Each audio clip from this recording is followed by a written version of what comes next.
pertahanan terbaik adalah menyerah gitu ya. Nunggu musim dingin kita diserbu, lebih baik musim panas berangkat gitu ya. Makanya perang Tabuk itu betul-betul ujian untuk orang mukmin mana, orang munafik mana. Jak mangkat panas-panas ini edan boleh kan. Kalau orang-orang gak kuat iman kemudian pasti melete gitu ya. Berangkat. Maka menjadi 30.000 ini syiar juga, tidak ada perangnya, perang Tabuk itu.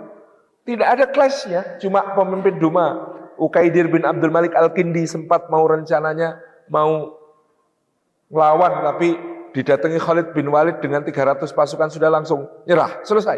Udah itu aja. Gak ada perang. Yang di tahun ke-10 Haji Wada, apalagi itu jelas bukan peperangan. Jadi semua syiar Islam yang melipat gandakan jumlah kaum muslimin itu nyaris tidak ada yang berupa penaklukan dengan pedang. Dan kalau kita mau mengambil contoh yang paling nyata tentang bagaimana Islam datang dengan penuh kedamaian, Islam datang dengan penuh penerimaan yang legowo, lilo. Itulah dakwah masuknya Islam ke Nusantara. Dulu ketika belajar sejarah, kita biasanya diajari teori Profesor Christian Snoek Hurgronje yang menyebutkan kepada kita masuknya Islam ke Indonesia diperkirakan pada akhir abad ke-13 Masehi dengan ditemukannya bukti tentang kerajaan Samudra Pasai berupa nisan raja-rajanya, dan raja pertamanya bernama Sultan Malikus Saleh.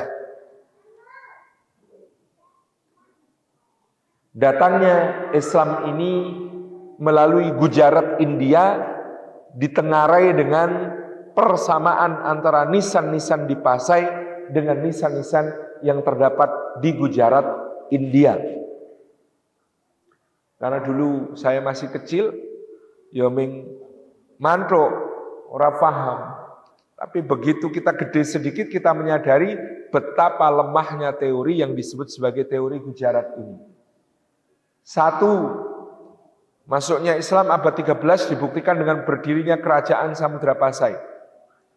Ada enggak baru masuk sudah langsung bisa bikin kerajaan? Ya enggak ada. Baru masuk kok langsung bikin kerajaan.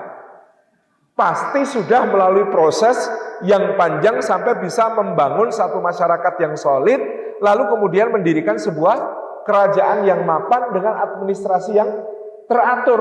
Itu pasti sudah melalui proses yang panjang sebelum bisa jadi kerajaan. Dan Samudra Pasai sebagai kerajaan pertama ini datanya menjadi semakin dipertanyakan, karena kalau Samudra Pasai nisannya berangka tahun 1296 misalnya, dianggap akhir abad 13 baru masuk Islam ke sana. Di Ternate, Ba'ab Mas Hurmalamo, raja pertama yang beragama Islam, sudah bertahta sejak tahun 1041. Dan Ternate itu bukan di ujung barat Sumatera yang dekat, tapi di timur Nusantara. Raja Ternate pertama yang beragama Islam namanya Ba'ab Mas Hurmalamo, itu tahun 1041 sudah bertahta, dan dalam riwayat keluarga Kesultanan Ternate disebutkan asal beliau dari Baghdad pada masa Daulah Abbasiyah. Tetangga Ternate namanya Tidore, dan raja muslim pertama di Tidore namanya Kolano Muhammad Naqi, itu sudah bertahta juga di tahun 1200 awal atau malah 1180.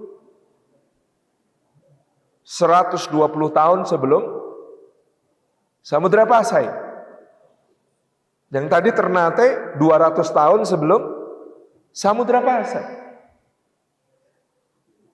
Sebagaimana juga Gaus Abdurrahman yang menurunkan datu-datu pejanggih raja-raja di Lombok, itu sudah tiba di Lombok di tahun 1210 untuk berdakwah. Jadi teori Gujarat bahwa pertama Islam masuk abad 13 runtuh di situ. Yang kedua, bantahannya lebih mudah lagi. Kok bisa-bisanya disebut dia datang Islamnya melalui Gujarat hanya karena persamaan nisan? Kalau Islamnya melalui jalur itu, seharusnya mazhab fikihnya sama. Di Gujarat mazhab fikihnya Hanafi. Di Samudra Pasai seperti laporan Ibnu Batutah tahun 1320, ketika pemerintahan Sultan Malikud Dhohir, semua amaliyahnya mazhab Syafi'i. Berarti mu'alim Islam, guru-guru agama Islam di Samudra Pasai bukan dari Gujarat. Mereka belajarnya mazhab Syafi'i yang waktu itu sangat kuat di Mesir dan Suriah. Karena ada dua daulah atau kesultanan sepanjang sejarah Islam yang menjadikan mazhab Syafi'i sebagai mazhab resmi negara. Yang pertama Daulah Ayyubiyah, Sultan Salahuddin Al-Ayyubi dan keturunannya. Yang kedua Daulah Mamluk, dimulai dari Sultan Saifuddin Mudzaffar Qutus dan kolega-koleganya. Itu bermadhab Syafi'i. Karena Saifuddin Mudzaffar Qutus itu murid dari Al-Imam Izzuddin bin Abdissalam Asy-Syafi'i, Sultanul Ulama fi zamanihi. Disebut sebagai sultannya ulama pada zamannya. Jadi di sini teori Gujarat runtuh. Maka teori yang lebih masuk akal tentang masuknya Islam ke Nusantara adalah apa yang dikemukakan oleh Buya Hamka sebagai teori Arabia. Nanti akan ada teorinya Profesor Slamet Mulyana, namanya teori Persia. Tapi teori Persia ini banyak missing linknya banyak. Dan saya tidak merasa perlu untuk menjelaskannya karena tadi terlalu banyak missing link sehingga sangat mudah dibantah. Meskipun nanti ada bukti, misalnya teori Persia ini dengan berdirinya kerajaan Perlak yang lebih tua daripada Samudra Pasai, dan kerajaan Perlak ini bermadhab Syiah. Kalau saya juga membantah teori kalau ini teori Persia. Pada masa Perlak sudah menjadi kerajaan Syiah, Persia belum jadi kerajaan Syiah, masih Sunni karena masih Bani Abbasiyah. Yang jadi kerajaan Syiah adalah Fatimiyah di Mesir. Itu yang sezaman dengan Perlak sejak tahun 900 Masehi, Perlak itu.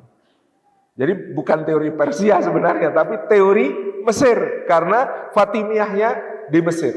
Jadi yang kerajaan yang mazhab negaranya Syiah itu pada saat itu adalah Fatimiyah yang di Mesir sebelum nanti diambil alih oleh Salahuddin Al-Ayyubi. Sementara kerajaan Perlak di Sumatera. Jadi sebenarnya teorinya Profesor Slamet Mulyana ini salah kaprah kalau disebut sebagai teori Persia.